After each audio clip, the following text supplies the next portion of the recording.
Hey guys, I'm all back again. Welcome to day 9 in the life of the Moto Razr Plus 2023. Today I'm going to share with you guys some additional thoughts on this phone after using it for 9 days. Yesterday on day 8, I made a full video complaining about how the keyboard doesn't work properly on the outer screen. Luckily, someone in the comments did let me know that I need to disable my lumbar bar, and once I did that, then I can see what I'm actually typing. But on the other hand, I do enjoy the lumbar bar, especially on the regular keyboard as I'm typing. I don't want to have to hit another button just to access the number. I just like to have everything there while I'm typing. That's just a personal preference thing, but there does seem to be some optimization issue on the outside of the screen due to the fact that Google is the one making the keyboard. Motorola doesn't have their own keyboard, so it doesn't really talk with the outer of the screen 100% the way you expect it to. But if you prefer to have the number bar like me, unfortunately you do have to sacrifice that in the process.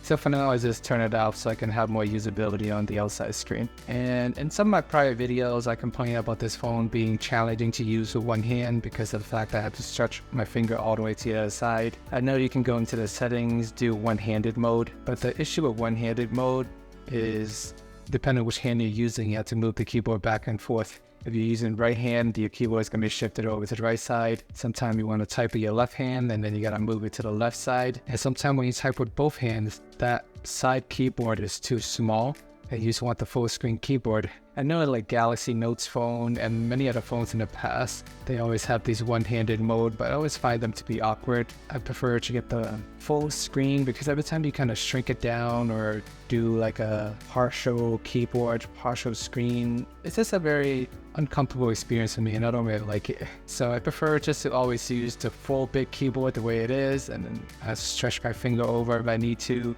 If I switch to one-handed mode, I have to keep moving the keyboard back and forth, and that's too much work. And same thing for a floating keyboard. I'm not a fan of floating anything. I don't like floating bubbles, floating messenger button, anything on the edges that's kind of distracting. I just do not like the floating keyboard because I have to move the keyboard all around and it's just more work than necessary. And when I'm typing, sometimes if my keyboard's at top, then I gotta see where I'm typing. Sometimes at the bottom, sometimes it's on somewhere else on the screen. So in general, I prefer to just stick with the giant keyboard the way that it is. So unfortunately, that's what works best for me. Well, one, to type with one hand, I can't manually go in and change the settings, but then when I want to use a full screen keyboard again, I gotta go in and change it back to full screen. So that's just why one-handed mode doesn't work for me, striking the keyboard doesn't work for me, floating icon doesn't work for me.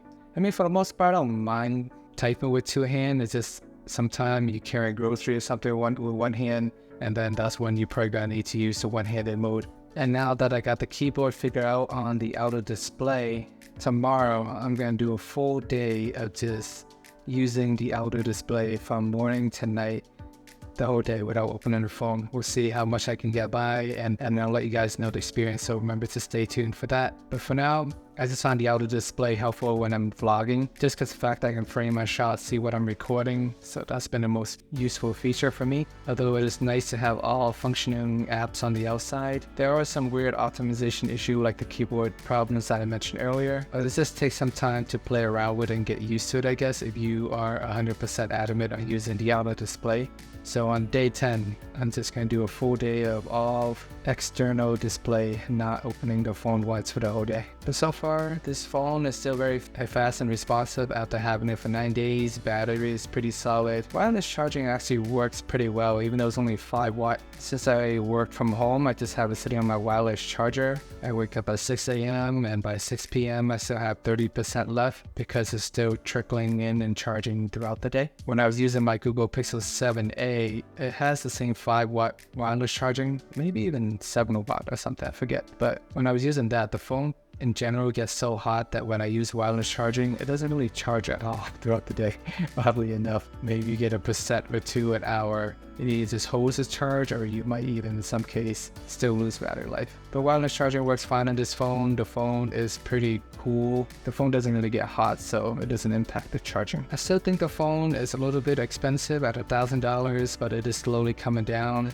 But with trade-in deals and whatever you guys can do to get the best discount, it's still worth trying if you want to play with a new phone that's different instead of just sticking with the same boring old form factor. But on day 9, it is It's 100 degrees outside. I worked at my desk all day. Went to grab lunch. Just did a quick snap of my wrap. So Snapchat works fine on this phone. Overall, still pretty happy with the Motorola with the Moto Razr Plus 2023.